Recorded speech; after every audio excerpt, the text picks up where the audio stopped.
안녕하세요. 자, 이번 시간부터 본격적인 원가의 용어와 분류로 들어가겠습니다. 자, 들어가지요.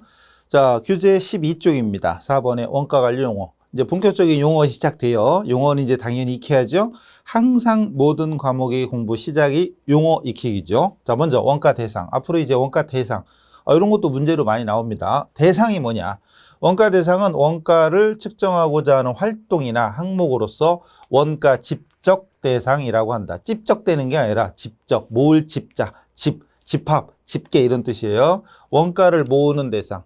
내가 생산하는 게 만약에 옷이다 그러면 해당되는 옷, 거기에 원가가 얼마인지 집계하는 대상이에요. 그래서 전통적 원가 대상은 당연히 제품입니다. 물론 용역은 서비스. 그리고 우리가 항상 우리 공부할 때 용역이 여러 가지가 있지만 그냥 가장 기본적인 용역이 항상 뭐라고 그랬죠? 기억 안 나요?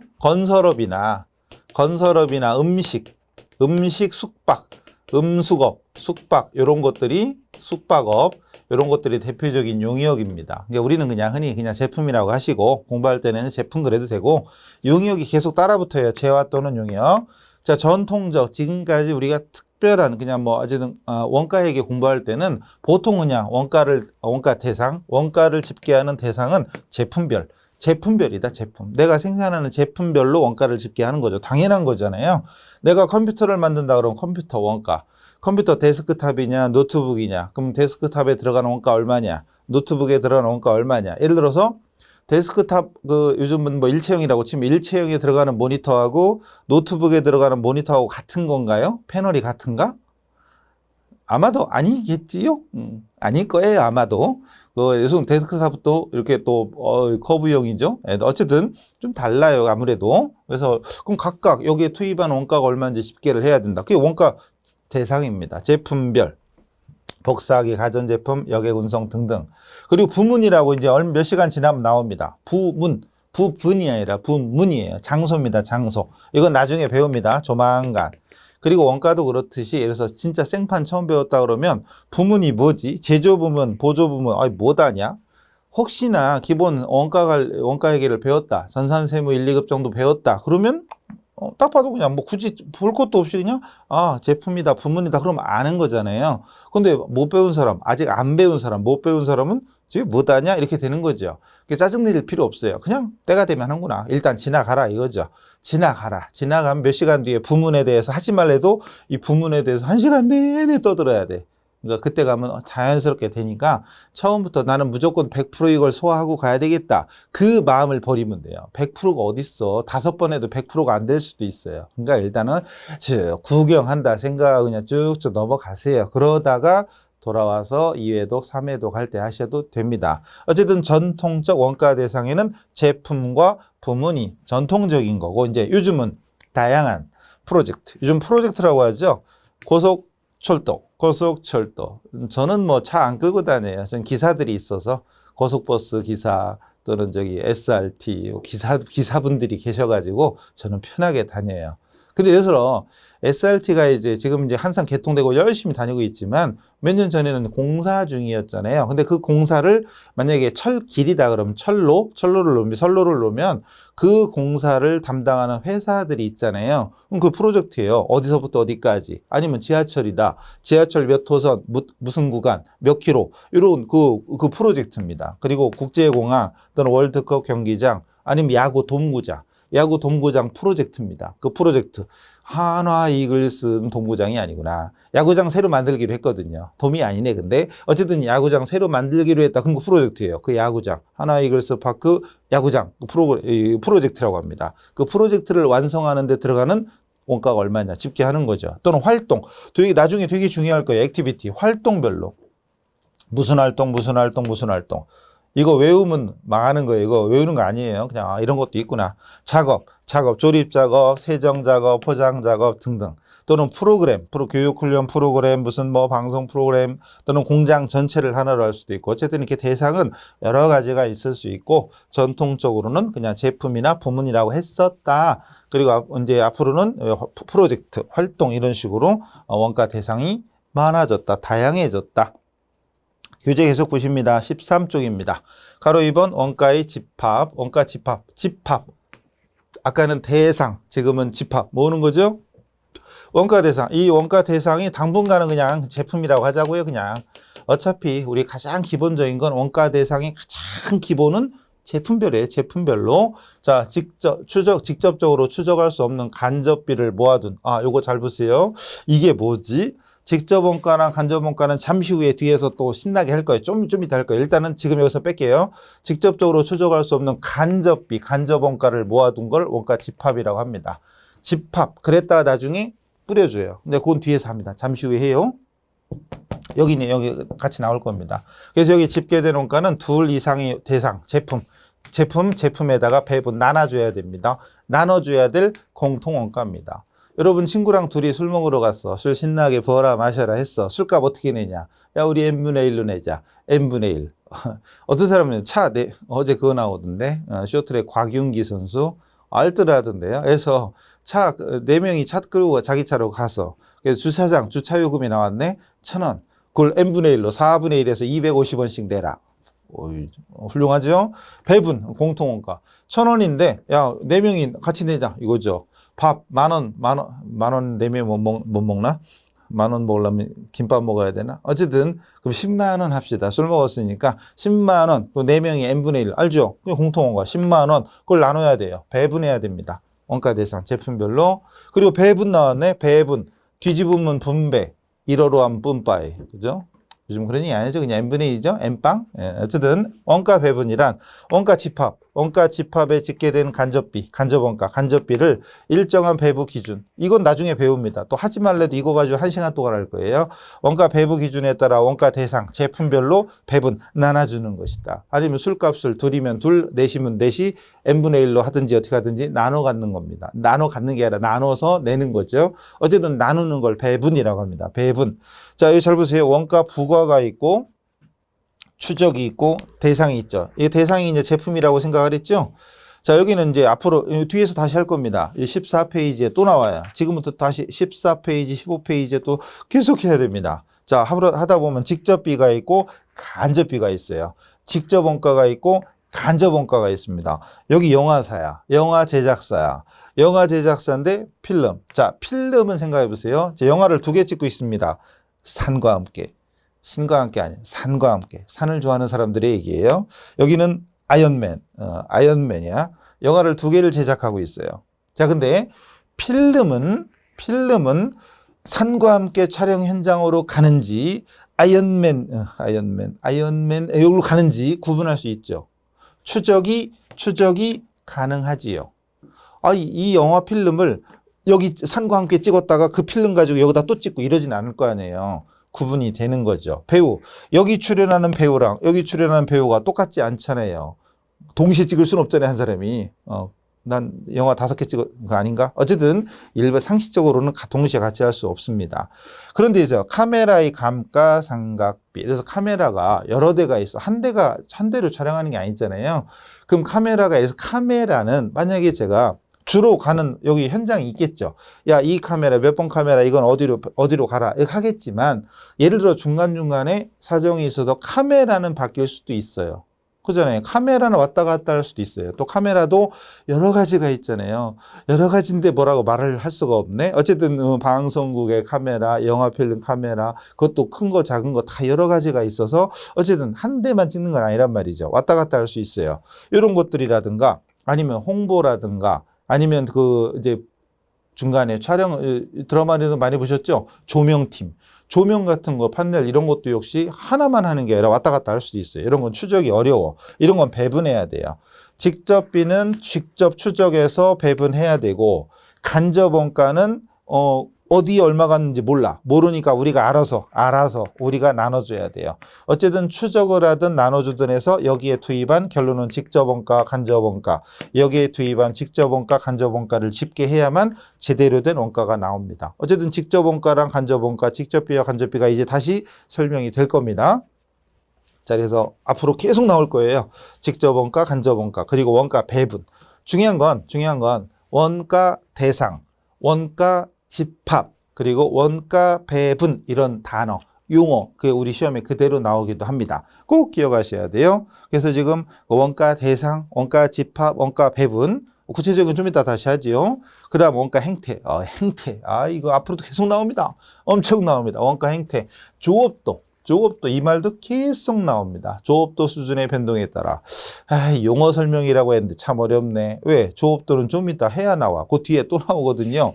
그 뒤에 또 나와. 그래서 15페이지에 또 나옵니다. 거기서부터가 진짜야. 어쨌든 조업도는 그냥 일단 이렇게 합시다. 생산량이라고 합시다. 그냥. 생산량. 만약에 10개 생산할 때, 100개 생산할 때 이렇게 생산량 수준의 변동에 따라 일정한 양상으로 변화하는 발생이 이런 걸 변동 양상, 이걸 행태라고 합니다. 즉 10개 생산할 때 들어가는 돈하고 100개 생산할 때 들어가는 돈이 똑같은 게 있고 다른 것도 있을 거 아니에요. 그건 잠시 후에 또 합시다. 그 다음 원가 동인이 있어요. 동인. 자, 한자를 조금 많이 아는 분들은 이해도가 훨씬 빠릅니다. 동인이 뭐지?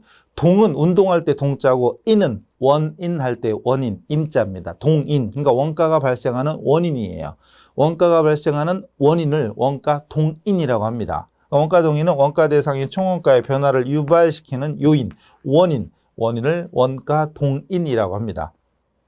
그리고 여러분 그 이제 표 있죠? 그거 꼭 외워야 되는 건 아닙니다. 예를 들어서 제품, 원재료 사용량, 그리고 작업 시간, 기계 시간에 따라 제품의 원가를 배분해야 되는 거죠. 원가 이런 것 때문에 원가가 달라집니다. 원가 동인. 그 구매 부서는 구매 주문서의 수, 문서 작성, 그리고 원재료 거래처의 수, 관리, 운송 시간 이런 거에 따라서 원가가 달라질 수도 있고, 광고 부서는 광고 매체, TV냐, 영화냐, 드라마냐, 아니면 PPL을 보는 거 있잖아요. 아니면 또 라디오냐, 아니면 전단지 이런 거냐. 어쨌든 뭐 매체나 모델 수, 제작 기간 이런 거에 따라서 원가가 다 달라지는데 그런 것들을 원가 동인이라고 합니다.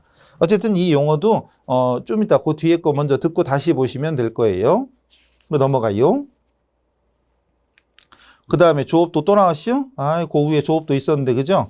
어쨌든 용어가, 용어 자체도 시험에 나와요. 용어 또 나옵니다. 조업도 볼륨 그러네. 생산 능력의 이용도다. 아까 제가 생산 설비를 이용해서 생산 활동하는 정도다. 그래서 산출량, 인풋, 아웃풋, 산출, 투입과 산출, 생산된 제품의 생산량 또는 판매량 등으로 표시하거나 또는 투입의 시간, 투입된 시간을 얘기하거나 기계 시간 또는 사람 작업 시간하고 기계 작업 시간. 근데 아까 제가 조업도를 뭘로 생각하셨죠? 그냥 생산량, 우선은 생산량만 생각합시다. 쉽게 생산량 하면 작업시간, 생산량이나 작업시간을 조업도라고 하는데 생산량만 생각합시다. 조업도 앞으로 계속 쓸 겁니다.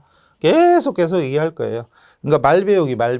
예, 말 배우기. 근데 나 딱 보니까 알겠어. 그럼 지금까지도 그래왔겠지만 제끼면 되죠. 딱 보니까 알겠어. 제껴요. 동영상 장점은 여러분한테 맞추면 되죠. 속도를 여러분한테 맞추면 돼요. 다 알겠다 그러면 제끼고, 이 부분 조금 설명 듣는 게 낫겠다 그럼 들어보시고, 뭐 그거죠. 들어도 모르겠다 그럼 또 들으시면 되지. 나중에 갔다 와서. 자, 넘어갑니다. 그 다음에 관련 범위라고도 하고 또는 일정 범위라고도 합니다. 원가와 조업도 간에 일정한 관계가 유지되는 범위다. 이 뭔 소리야? 이따 다시 나옵니다. 관련 범위 또는 일정 범위. 변동 원가는 뭐고 고정 원가는 뭐지? 이건 또 뭐야? 잠시 후에 나와요. 3절 먼저 할 거 그럼. 자, 3절로 바로 갑시다. 비원가 나왔네. 아까 봤던 거. 14페이지 위에 5번 비원가 아까 왔었죠. 원가가 아닌 거죠. 안일비자입니다. 가수 비가 아니라 안일비자예요. 그러니까 제품 생산과 관계가 없는 거 또는 제조활동과 관계가 있지만 비정상적인 상태. 아까 제가 파업 그랬죠. 파업이나 또는 기계 고장으로 인해 정비불량으로 기계가 고장났다. 그럼 그것 때문에 해서 생산이 멈추고 이러면 손해잖아요. 그런 것들이 이거 비정상적인 상태에서 발생한 건데 원가 아니다.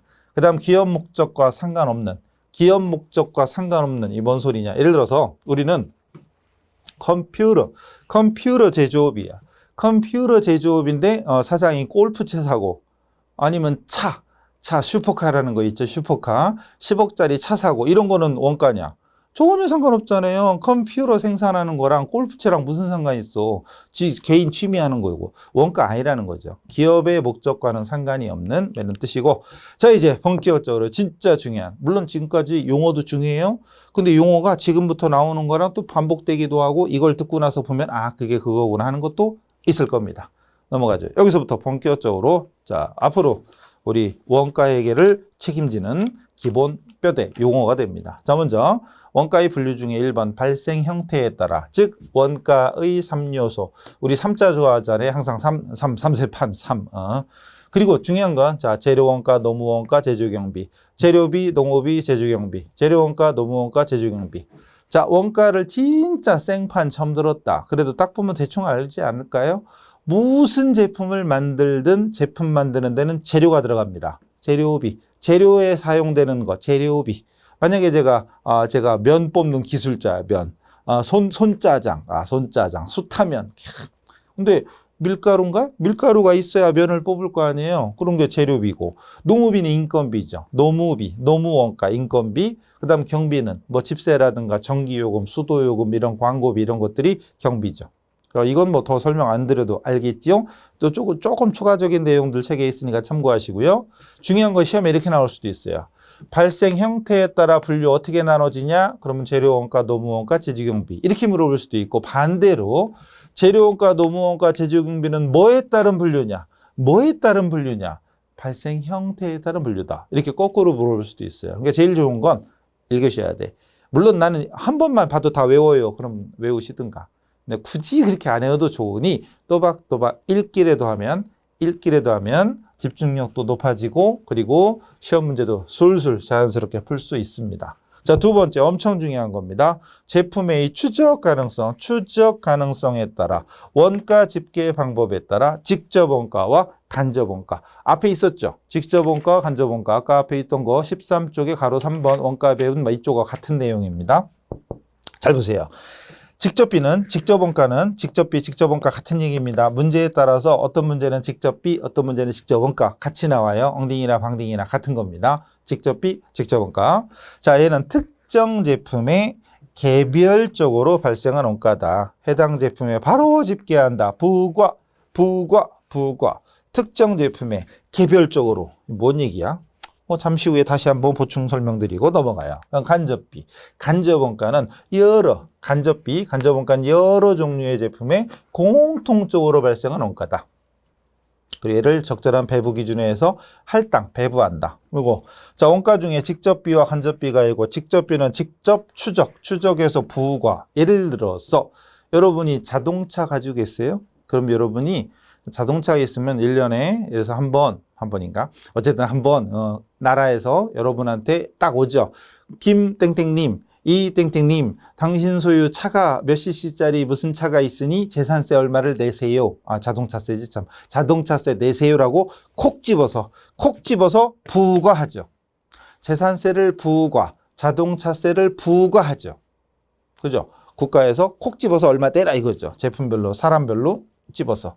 근데 간접비를 일단 집계, 원가 집합에 집계를 합니다. 아까 앞에 있었죠, 원가 집합? 앞에 용어 있었어요. 읽어보셔야 돼. 원가 집합에 일단 모아서 제품별로 배분합니다. 배분 또는 배부라고도 해요. 배분. 이것도 엉덩이나 방덩이나 같은 얘기입니다. 짜증내지 마세요. 배분 나눠줍니다. 부과는 제품별로. 이게 뭔 얘기지? 알 것도 같고. 예를 들어 봅시다. 이거 분식집이야. 김밥. 또 뭐하죠? 떡볶이, 라면, 떡볶이 합시다. 자, 김밥. 이거 김 있어야 되겠죠? 그럼 한 달 동안 김밥 만드는데 김값만 500만 원. 떡볶이 들어가나? 떡볶이 들어가요? 물론 안 들어가. 그 다음 쌀.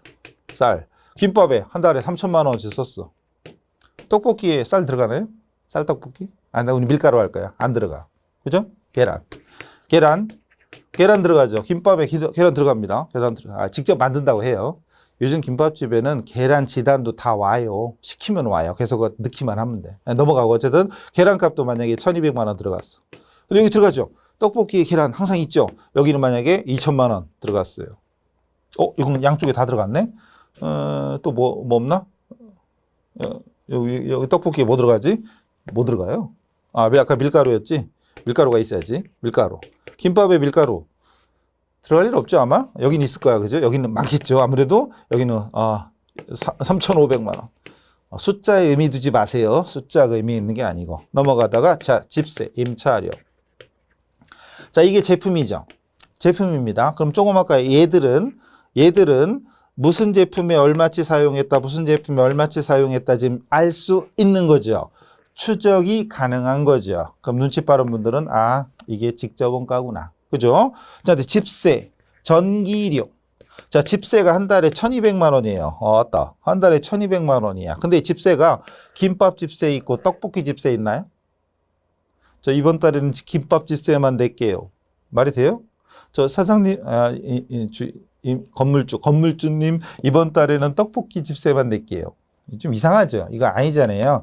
이거는 집세가 따로 구분되는 게 아닙니다. 그럼 우리가 알아서 제품 두 개를 만들면, 자, 집세 합계는 알아. 합계는 원가 집합. 원가가 집계됐어요. 근데 문제는 여기에 각각 얼마씩인가를 이제 나눠줘야만 나중에 김밥의 원가 총액과 떡볶이 원가 총액을 구할 거 아니에요. 그럼 우리가 이걸 알아서 배분 나눠줘야 됩니다. 나눠줘야 돼. 그럼 어떻게 나눠줄래? 그건 내 맴이죠.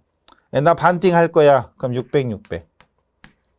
두 개니까 반띵 할 거야. 600, 600. 근데 예를 들어서 야, 그건 아니지. 김밥 만드는데 만약에 들어간 시간이 1,500시간이고 떡볶이는 만약에 1,000시간이야. 그럼 1,500하고 1,000이니까 시간이 다르잖아. 그럼 이것도 나눠야지 라고 할 수도 있죠. 또는 우리 매출액 구조가 매출액이 우리가 한 달에 1,000억인데 김밥이 600억이고 떡볶이 400억이야. 그럼 매출액에 비례해서 하자. 6대 4로. 그것도 제 마음이죠. 제가 결정하기 나름입니다. 그러니까 지금 이거는 정해진 기준이 아니라 일정한 기준을 내가 합리적이라고 생각을 만들어서 해야 돼요. 반띵하든 뭐하든 자유입니다. 중요한 건 내가 어떤 결정을 내릴 거냐에 따라 이 금액이 달라집니다. 600, 600 할지 800, 400 할지 이런 것들은 내가 정하기 나름. 전기료 한 달에 1,000만 원 나왔어. 이거 어떻게 할 거야? 김밥 전기료 따로 떡볶이 전기료가 따로 있는 게 아니지요? 그럼 어떻게 해야 돼? 또 나눠줘야지. 우리가 알아서 나눠줘야죠. 그럼 이런 것들이 바로 간접비라는 거. 자, 성격 이해되십니까? 앞으로 우리가 직접비와 간접비 수도 없이 많이 합니다. 직접비는 보다시피 어느 제품에 얼마, 어느 제품에 얼마 이렇게 구분되죠. 그럼 어떻게 하면 돼? 그냥 쉽게 하면 되지. 그럼 직접비는 그냥 더하기만 하면 각각의 원가입니다. 근데 간접비는 우리가 나눠줘야지 원가가 나와요. 그리고 원가 계산 구조상 직접비는 더하기만 하면 되니까 고민할 게 없는데 간접비는 이걸 나눠줄 때 어떤 기준으로 나눠줄 거냐. 무조건 반반 할 거냐. 근데 제품이 3개면 어떻게 해? 3분의 1, n분의 1? 그건 그런 거 아니라는 거죠. 그래서 합리적인 걸 선택해야 됩니다. 그래서 이 간접비를 배부하는 것이 앞으로 우리한테 무조건 시험에 나옵니다. 안 나오면 이상한 거예요. 이상한 게 아니야. 미친 거야. 안 나올 수가 없습니다. 간접비 배부하는 건 무조건 나옵니다. 왜? 직접비는 어차피 갖다 금액만 써고 더하기 계산기만 누르면 돼. 더하기만 하면 돼요. 근데 간접비는 내가 나눠줘야 돼. 어떤 기준으로 나눠줄 거냐. 그게 이제 합리적인 기준을 선택해야 되는 거죠. 어쨌든 중요합니다. 제품별로, 공정별로, 고객별로, 프로젝트별로 원가를 배분해야 돼요. 근데 우리는 특별한 말 없으면 그냥 우리는 당분간은 제품 하나만 생각하자고요. 제품별로. 그 다음 3번 원가. 여러분 교재 잠깐 15페이지 맨 위에 보면 원가의 구성도가 있습니다. 원가의 구성도 보시면 맨 앞대가리에 직접 재료 원가, 재료 원가, 노무 원가, 제조 경비 3가지 중에 3요소 중에 직접비만 떼요. 그럼 직접 원가, 직접 재료비, 직접 노무비, 직접 경비가 됐죠? 더하면 직접 원가입니다. 원가의 구성도 잘 재려봐요. 그리고 마찬가지로 간접비만 떼. 즉 간접 재료비, 간접 농업비, 간접 경비. 직접비와 간접비를 구분하는 거예요. 간접비만 떼면 그걸 간접 원가, 제조 간접 원가라고 합니다. 다시 2개를 더하면 제조 원가 돼요. 거기다 판관비 더하면 판매 원가 또는 총 원가. 거기다 이익을 더하면 판매 가격이 됩니다. 판매 가격. 거기다 부가세를 붙여서 파는 거죠. 어쨌든 자, 원가의 구성도로 자, 별표 하나 정도 쳐놓으시고 반드시 그 밑에 예제를 풀어보세요. 한번 예제를 풀어보세요. 근데 예제 풀다가 또 산수가 안 되는 분은 거기서 또 이럴 수도 있어. 한번 도전해보세요. 자, 이제 3번 바로 갑니다. 엄청 중요한 거. 원가 행태, 즉 조업도. 원가 행태, 조업도에 따라서 고정원가와 변동원가가 있습니다. 지금 넘어갔는데 고정원가와 변동원가, 고정원가 또는 고정비. 아까도 말씀드렸듯이 예전에는 무슨 비라고 했던 것이 요즘은 무슨 원가 이렇게 나오니까 고정비 라고 하지 않고 고정원가 이럴 수도 있어요. 어쨌든 고정원가는 조업도 관계없이 조업도의 변동에 관계없이 항상 일정하게 발생하는 원가다. 그래서 일단 조업도는 아까 말씀드린 뭐였죠? 생산량이나 작업 시간이랬죠. 그래서 15페이지 맨 밑에 보면은 그 조업도 빨간색으로 돼 있잖아요. 조업도는 생산 능력의 이용도다. 그래서 생산량이나 작업 시간으로 이루어진다라고 돼 있죠. 엄청 중요한 겁니다. 그중에 고정비는 조업도에 무관하게 항상 일정하대요. 조업도랑 상관없이 항상 일정하대. 자, 그럼 여러분 16페이지 넘어가면 메뉴에 이게 써있고 그런 그림이 있잖아요. 이거. 그리고 그 밑에 동그라미 1번에 순수원가, 순수고정원가랑 동그라미 2번 준고정원가 있잖아요. 거기서 순수고정원가에 예시가 돼 있죠. 이 예시 뭐 있어요? 임차료가 있죠. 집세. 자, 집세는 생각해봐요. 여기 공장이야. 제가 공장 건물을 세워둬서 지금 물건 생산하고 판매하고 있는데 월세가 1,000만 원이에요. 월세가 1,000만 원이야. 아유, 1,000만 원. 그럼 얘가 그럼 생산을 많이 할 때는 집세를 더 내고 생산을 적게 하면 집세를 적게 내고 하나요? 아니잖아요. 생산을 하든 말 조업도 생산을 10,000개 하든 1,000개, 10,000개, 1,000,000개, 1,000,000 개를 하든 집세는 똑같지요. 일정하잖아요. 일정하니까 순수 고정원가입니다. 고정원가. 그리고 뒤에서 다시 나오겠지만 단위당 원가는 감소돼요. 여기 자 100개일 때나 200개 조업도 생산량이 100개, 200개, 300개 늘어도 원가는 일정하다. 이게 고정원가. 근데 순수 고정원가는 계속 일정하지만 준고정원가는 자 일정 범위 내에서만 일정 범위 여기까지는 일정하지만 그 범위를 벗어나면 증가. 다시 여기까지 관련 범위 내에서는 일정하지만 벗어나면 증가. 이런 식으로 이 범위를 아까 앞에 있었죠. 어딘가 일정 범위 또는 관련 범위라고 합니다. 관련 범위 내에서 일정한 계단 모양. 시험에 그대로 나올 수도 있어요. 이 그래프가 그대로 나오고 이게 뭐냐? 그럼 여러분은 딱 봐도 그냥 준고정원가다. 준고정비다. 바로 나와야 돼요. 예를 들어서 100개부터 300개까지는 60만 원. 근데 300개 넘었으면 원가가 늘어. 300개 넘었으면 120으로 늘어. 다시 또 해서 600개 넘었으면 얼마로 늘어. 이런 식으로. 그래프만 딱 봐도 이제 뭐다 해야 됩니다. 순수 고정비와 준고정비. 순수 고정원가와 준고정원가. 반드시 익혀두셔야 됩니다. 자, 그 다음에 순수 고정원가 다시 나왔죠. 제일 무조건 임차료랑 감가상각비는 외워두세요. 임차료와 감가상각비는 생산량과 무관하게 일정하다. 오늘부터 무조건 고정비 그럼 머릿속에 임차료, 감가상각비, 임감도자인가? 그건 임감인데. 이제 임차료, 감가상각비, 임감 두 개 외우세요.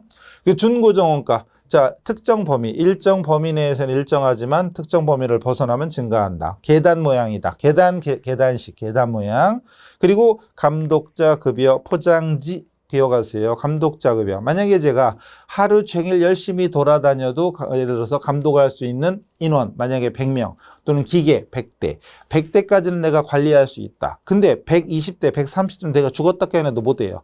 효율적인 관리를 할 수 없어. 그럼 감독자가 한 명이 더 필요하지. 감독자 인건비가 2배가 되는 거죠.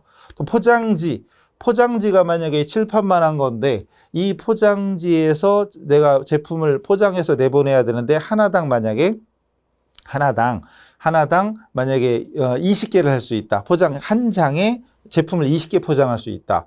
근데 22개를 포장해야 돼. 그럼 포장지 한 장으로는 안 되잖아요. 2장이 필요하지. 일정 범위를 벗어나면 원가도 늘어납니다. 순수 고정비가 아니라 준고정비 기억하시고 통과. 다음 자 변동원가입니다. 이번에는 말 그대로 변하는 거죠. 변동하는 겁니다. 조업도 변동에 따라 원가도 변합니다. 생산량이 늘으면 원가도 늘어. 어떻게 보면 당연한 거죠. 자, 그리고 비례비, 체증비, 체감비 등이 있다. 뭐, 그건 참고로 읽어보시고요. 뭐, 뒤에 나오니까. 자, 그 다음에 변동비, 변동원가. 순수 변동원가는 조업도가 제로일 때는 원가도 제로입니다. 근데 생산량이 하나, 둘, 열, 백, 천, 만, 십만 할 때마다 원가 쭉 늘어나. 원가가 점점 늘어나. 자, 조업도에 비례해서 2, 4, 6, 80 이렇게 원가가 늘어납니다. 조업도 증가, 원가도 증가하는 거죠. 근데 준변동원가가 있어요. 준변동원가가 있는데 보통 체계는 자 보세요. 조업도가 0일 때도 원가는 발생합니다. 자 생각해 보세요. 여기가 식당이에요. 식당인데 또 아쉬운 게 아니라 안타깝지만 코로나 시국이에요. 그래서 대한민국뿐만 아니라 전 세계 각 곳에 지금 심지어는 영업정지 이런 것도 있죠. 영업을 하지 못하게 합니다. 아예. 퍼지니까 사람 막 죽어나가니까. 그래서 만약에 음식점을 하는데요. 음식점을 하는데 오늘 문을 닫았어. 휴업하기로 했어. 2주간. 그럼 원가 발생 안 해요? 2주간 뭐 직원도 쉬라고 그러고 가게도 쉬고 문 셔터 내리고 그냥 쉬는 거예요. 그 원가 안 들어가요? 들어가잖아요. 집세 들어가. 그 다음에 냉장고 안에 식자재 같은 거 있으니까 냉장고 전원 꽂아놨어. 그럼 전기료 나가요. 공장 마찬가지입니다. 그러니까 생산을 안 해도 원가는 발생하는 겁니다. 그럼 요만큼이 고정비가 되는 거예요, 사실은. 그리고 어느 정도까지는 원가가 일정하다 그 위에 원가가 증가되는 이런 패턴이 있고, 다른 체계는 보통 이렇게 됩니다. 다른 체계는 이렇게 됩니다. 원가가. 저처럼 오다가 가는 게 아니라 그냥 바로 갑니다. 뭐 어떻게든 상관없어요. 중요한 건 조업도가 0인데도 원가는 발생한다가 중요한 겁니다. 그럼 저는 이렇게 그린 이유가 있어요. 예를 들어서 여러분 그 밑에 제가 17쪽 위에 동그라미 2번 준변동원가에 네 번째 줄에 기본요금이 있고 이런 얘기 했죠. 기본요금. 여러분 휴대폰 요금제 어떻게 되시나? 요금제 어떻게 돼요? 그냥 무제한이에요? 저는 무제한, 돈 가난해서 무제한 못 써요. 그게 만약에 저는 요금제가 있어. 만약에 69요금제야. 그럼 한 달에 쓸 수 있는 있죠. 있잖아요. 데이터 요금제야. 데이터가 있는데, 만약에 제가 10기가야. 아이고, 참, 10기가. 봐요. 10기가까지는 1기가 쓰나 2기가 쓰나 8기가 쓰나 요금은 똑같잖아요. 그러니까 10기가까지는 똑같은데, 만약에 이렇게 되면 조업도가 1기가야. 1기가인데 뭐요? 원가가 여기잖아요. 그림이 안 맞는 거지. 기본요금이 있는 전화요금, 통신요금이라든가 전기요금 이런 기본요금이 있는 경우는 그 기본요금 구간까지는 일정하게 가는 게 맞는 거죠. 이렇게 가는 게 맞아요. 이렇게 가는 책이 또 있어요. 가끔. 근데 보통은 이렇게 많이 나옵니다. 어쨌든 결론은 중요한 건 고정비와 변동비의 성격이 섞였다 그래서 이거 혼합원가라고 해요. 혼합원가라고 합니다. 그래서 기본적인 사례까지 기억하셔야 돼요. 휴대폰 요금 정리해놨죠. 그 다음에 변동비의 대표적인 건 재료비나 농업입니다. 재료원가나 노무원가는 생산량이 늘어날수록 재료비는 무조건 들어가잖아요. 생산량이 증가할수록 재료원가나 노무원가는 계속 증가한다. 써놨죠? 여기. 자, 동그라미 1, 2번에 다 나와 있습니다. 기본요금 꼭 기억하시고, 엄청 중요한 겁니다. 그리고 여러분 교재 17쪽 하단에 다시 나와 있죠. 고정원가는 조업도에 무관하게 일정하다. 임감, 이건 저것다 깨어나도 오늘 반드시 내일 지구가 망하더라도 나는 임감을 외우고 죽겠다. 외우세요. 고정비하면 임차료, 감가상각비. 그 다음 변동원가는 비례비, 채증비, 체감비가 있어요. 비례비, 채증비, 체감비. 비례비는 조업도에 비례하는 거야. 재료원가나 노무비, 임금.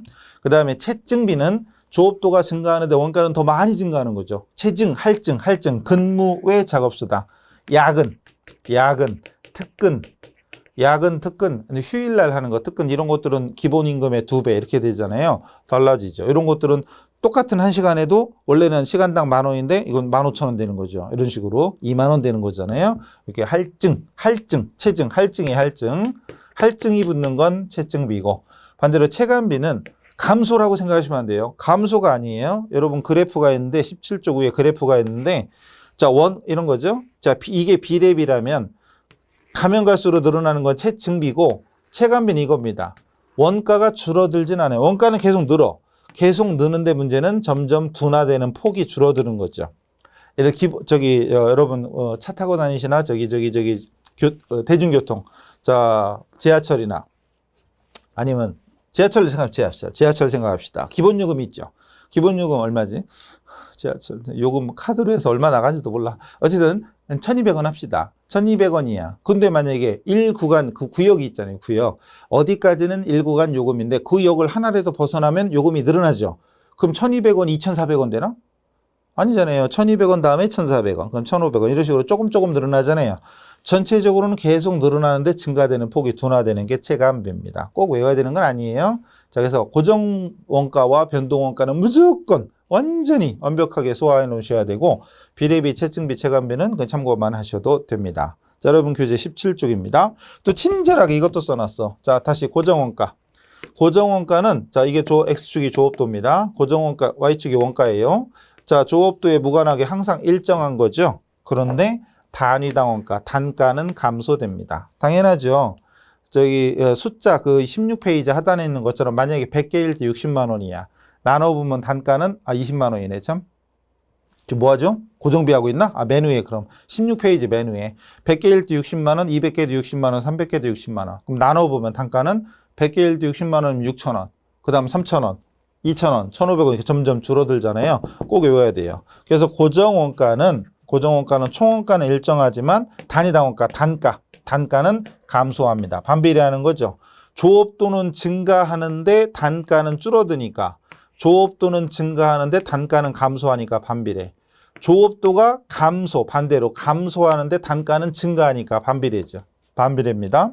그 다음에 변동원가. 변동원가는 조업도 제로일 때는 원가도 제로지만 가면 갈수록 원가가 증가하는 것이 변동원가고, 근데 중요한 건 단위당 원가는 일정합니다. A자 붙은 건 단가잖아요. 단위당 원가, A자 붙은 건 단가는 일정합니다.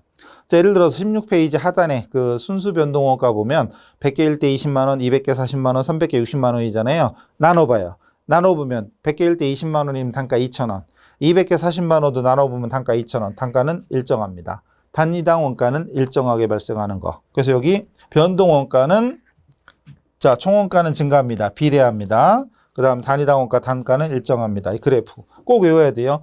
고정원가, 고정비는 총원가 일정, 단위당 원가 감소. 변동원가는 총원가 증가, 단위당 원가 일정. 외워야 돼요. 앞글자마다 이런 것도 있죠. 고, 일, 반비례 반. 또 변동원가는 비례하니까 변비, 일. 이렇게 앞글자만 따서 외우기도 합니다. 어쨌든 이건 반드시 숙지하셔야 돼요. 머릿속에 그래프도 그리세요. 반드시 시험이 잘 나옵니다. 고정원가, 변동원가, 고정비, 변동비는 엄청 중요합니다. 무조건 반드시 기필코 해놔야 돼요. 엄청 중요합니다. 넘어가죠. 그 다음 4번. 여기도 엄청 중요한 거 나왔네. 심심하면 나옵니다. 거의 매번 나올라 할 정도로. 자, 중요한 거 있습니다. 제조원가 중에 오늘부로 제조원가 그럼 일반적으로 직접 재료원가. 재료비 중에 직접비죠. 그 다음 노무비 중에 직접비입니다. 직접 노무원가. 그 다음 제조간접원가. 그래서 보통 요 사이에 직접 경비가 있으면 원래 쓰는 거예요. 직접 경비도. 근데 왜 그런지 나중에 하겠지만 경비는 직접비가 거의 없습니다. 그래서 있으면 써도 돼요. 요 사이에 직접 경비가 있으면 써도 됩니다만 보통은 없어요. 다시 오늘부로 제조원가다 그러면 보통 세 가지입니다. 직접 재료원가, 직제, 앞으로 직제 또는 직접 노무원가, 직노. 그럼 제조간접원가, 재간, 직제, 직노, 재간, 직제, 직노, 재간 해두세요. 그리고 DM, DL, OH 이렇게 쓰기도 합니다. DM 이렇게 DM, DL 이렇게 쓰기도 하니까 참고하시고, 이때 재료원가와 노무원가를 합쳐서 기초원가, 기본원가, 주원가라고 하고, 요거 노무원가와 제조간접원가를 더해서 가공원가 또는 가공비, 전환원가라고 하는데 다른 말로 하면 재료비 빼고는 다죠. 재료비 빼고 전부 뭐라고 한다? 가공원가. 재료비 빼면 다 뭐다? 가공원가다. 이렇게 하시면 돼요. 근데 가만히 보니까 얼랄리 여기 직접 노무원가는 양쪽에 다 나오죠. 양쪽에 다 나오죠? 중요합니다. 양쪽에 다 걸쳐 있습니다. 엄청 중요합니다. 외우세요. 이것도 시험에 거의 매번 나오다시피 말로만 나올 수도 있어. 다음 중에 가공원가란 그러면은 직접 노무원가랑 제조간접원가 합계다. 의미상으로는 재료원가를 제외한 나머지 전부 다. 나중에 하겠지만 제조간접원가를 변동 제조간접원가, 고정 제조간접원가로 분리할 수도 있어요. 재료원가나 노무원가는 따질 거 없어요. 어차피 변동원가니까. 어차피 변동원가지만 제조간접원가는 변동원가와 고정원가가 있다. 어쨌든 지금 여기서는 변동비, 고정비가 중요한 게 아니라 재료원가, 노무원가는 기초원가, 기본원가고 직접 노무원가, 제조간접원가는 가공원가다. 반드시 외우세요. 중요한 겁니다. 이제 때리는 거 아니고요. 파이팅이에요. 외우셔야 돼요. 그 다음 비제조원가는 제조원가가 아닌 겁니다. 제조와 관련이 없는 거예요. 넘어가시죠. 다음 5번 제조 형태에 따라. 자, 지금 했던 이 4번까지는 이번 시간에 해결해야 돼 다. 그런데 5번, 6번, 7번은 지금 안 해도 돼요. 5번, 6번, 7번은 지금은 안 해도 돼요. 나중에 한 바퀴 돌고 왔어요. 자, 개별원가, 종합원가. 때 되면 다 합니다. 하기 싫어도 개별원가, 종합원가를 3시간 해야 되나? 2시간, 3시간 해야 돼요. 그 다음에 원가 측정 방법에 따라 실제원가, 정상원가, 표준원가. 이것도 실제원가, 정상원가. 이 중에 정상원가는 재료원가나 노무원가는 실제인데 제조 간접원가만 예정으로 하는 게 정상원가. 표준원가는 표준이에요. 이것도 나중에 합니다. 하지 말래도 그렇게 합니다. 표준원가 우리 시험에 너댓 개씩 나와요. 너댓 개씩. 나중에 하셔도 돼요. 지금 그냥 그런 게 비워하세요. 꼭 넘기셔도 돼요. 그런 거 가지고 붙잡고 늘어지는 사람이 있어요. 넘어가세요. 자, 그 다음 7번. 이것도 지금 안 해도 됩니다.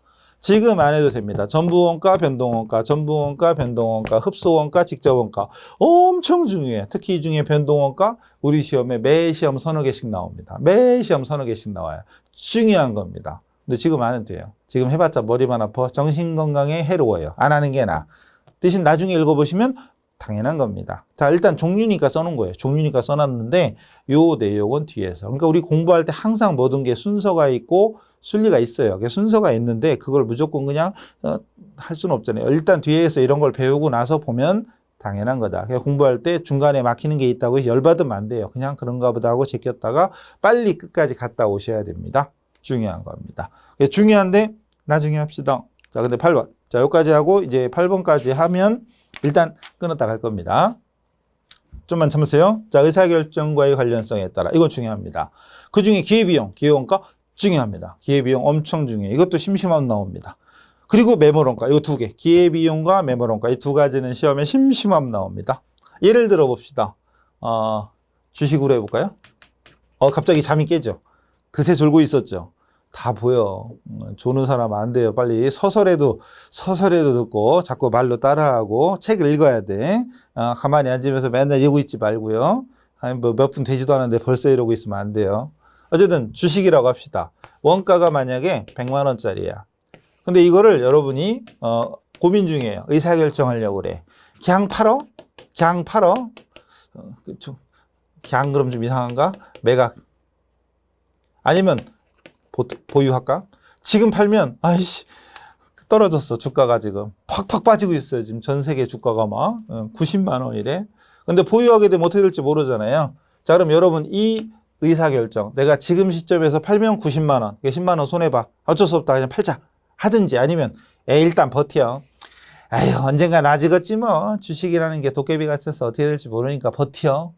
어쨌든 여러분이 어떤 결정을 내리든 여러분 자유입니다. 근데 문제는 여기에서 여러분이 의사결정할 때 이 원가, 이 100만 원이라는 금액을 고려를 해야 된다, 안 해도 된다. 한다, 안 한다?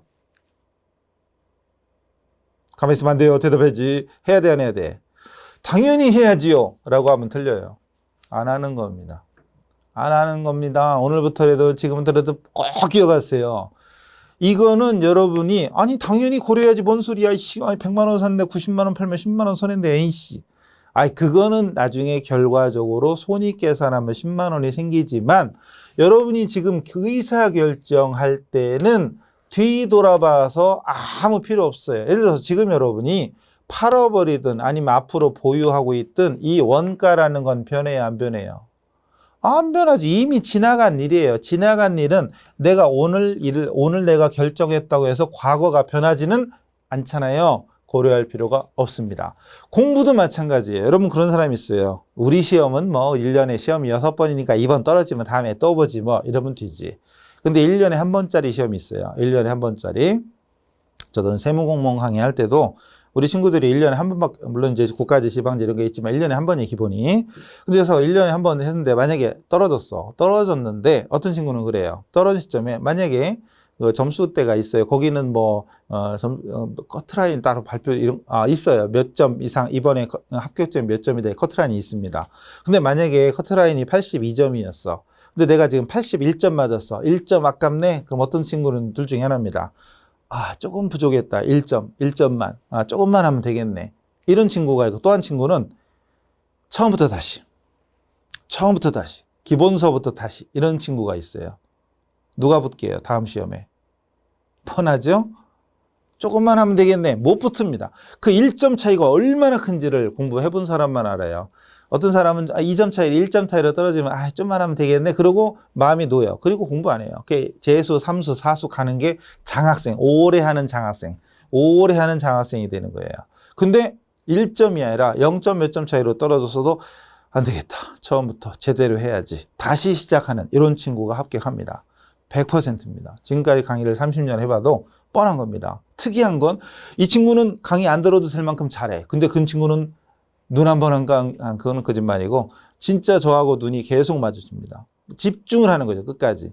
안 들어도 될 친구는 집중해. 하지 말래도. 그만해도 돼요. 그래도 계속 열심히 듣고 따라하고 익히고. 근데 꼭 열심히 들어야 될 친구로 벌써 딴짓하고 있어. 이거 보라면 저거 보고 칠판 보세요. 책 보고 책 보세요. 칠판 보고 막 환장 하시겠어요. 그런 사람 찔리죠.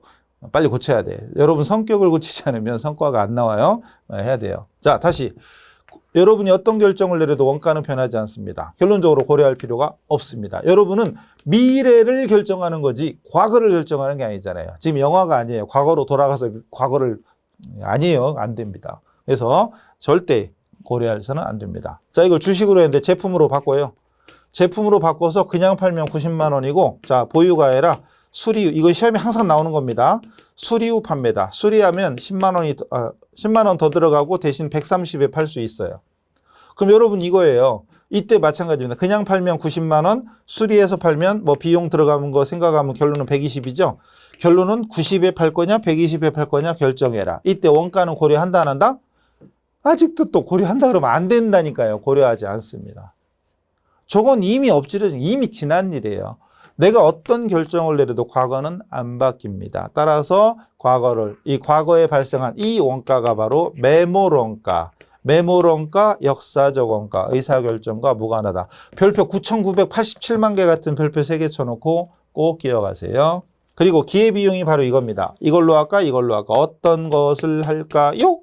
이걸 할까? 그럼 이걸 택했어. 그럼 이거 포기한 거죠. 이게 기회비용입니다.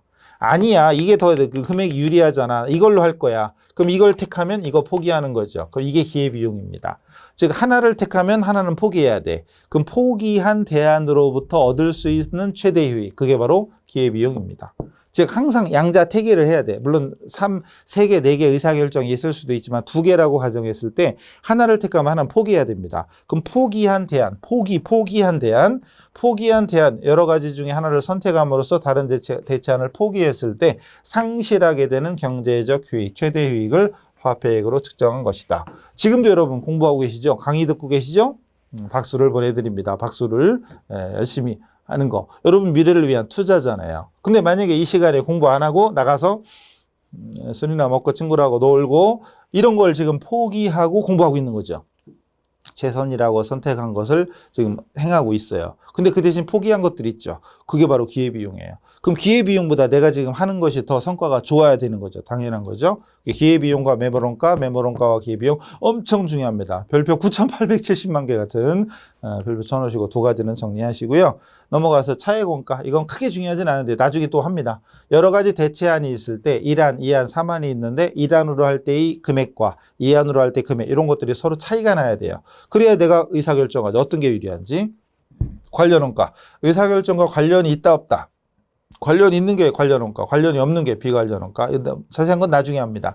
의사결정이 한참 뒤에서 나와요. 나중에 나와요. 관련원가. 그리고 현금으로 지출되냐 아니냐. 뭐 그게 중요한 거 아니고. 그리고 회피 가능. 회피할 수 있느냐 없느냐. 특정 의사결정에 따라서 금액이 달라지는 거 회피 가능. 의사결정과 상관없이 일정한 거는 회피 불능. 회피 가능, 회피 불능이 있습니다. 회피 가능 원가는 피할 수 있는 거 교육훈련비나 광고비는 내가 만약에 교육훈련을 실시하면 비용이 발생하고 교육훈련을 하지 않으면 발생하지 않잖아요. 의사결정에 따라 달라지죠. 근데 회피불능은 특정안을 중단하거나 계속해도 중단하여도 계속 발생하는, 예를 들어 대표적인 게 고정원가. 고정원가 대표적인 건 임차료와 감가상각비랬죠. 예를 들어서 내가 공장이에요. 떡볶이하고 도시락을, 김밥, 떡볶이, 도시락을 생산해서 편의점이나 백화점에 납품하는 공장이에요. 근데 아까 뭐랬죠? 김밥, 떡볶이, 뭐랬죠? 도시락이 됐나? 근데 떡볶이는 안 팔려. 에이, 안 되겠다. 떡볶이 접어. 이제 안 할 거야. 그럼 김밥하고 도시락에만 우리 집중하자. 라고 결정을 했어. 집세 편해요? 집세는 안 변하지. 아무 상관없잖아요. 떡볶이라는 걸 없애더라도 집세는 아무 상관없잖아요. 회피 불능이고, 만약에 떡볶이, 그럼 떡볶이를 생산할 때는 밀가루나 고추장이나 기타 등등이 들어갔는데 이제 생산하기 않기로 했어. 그럼 더 이상 밀가루는 필요 없을 수도 있잖아요. 달라지잖아요. 회피 가능 원가 이런 겁니다. 자, 이런 것들은 뭐 참고만 하셔도 돼요. 한두 번 보시면 충분히 이해하실 수 있을 겁니다. 중요한 건 기회비용과 매물원가. 자, 그 다음 기타, 나머지 수익과의 대응에 따라 제품원가냐, 기간원가냐. 그냥 비용이라고 합니다. 기간비용, 비용. 제품 생산과 관계가 있으면 제품원가. 나중에 매출원가가 되는 거죠. 제품이 팔리면 매출원가로 바뀌고, 그 다음 기간비용이라는 건 그냥 단기비용. 손익계산서에 비용 처리하는 걸 얘기하고. 그 자산과의 관련성에 따라 소멸과 미소멸. 아까 앞에 있었죠? 앞에 있었던 겁니다. 그 다음 통제 가능성에 통제할 수 있나 없냐. 통제할 수 있는 건 대부분의 변동원가고 통제 불능한 건 대부분의 고정원가입니다. 내가 결정에 따라 달라지는 건 통제 가능, 달라지지 않는 건 통제 불능. 발생 시점, 이미 과거에 발생한 역사적 원가, 조금 전에 했던 매물원가, 과거에 발생한 원가. 그리고 앞으로 발생할 예정원가 이런 것들이 있다 참고만 하시면 됩니다.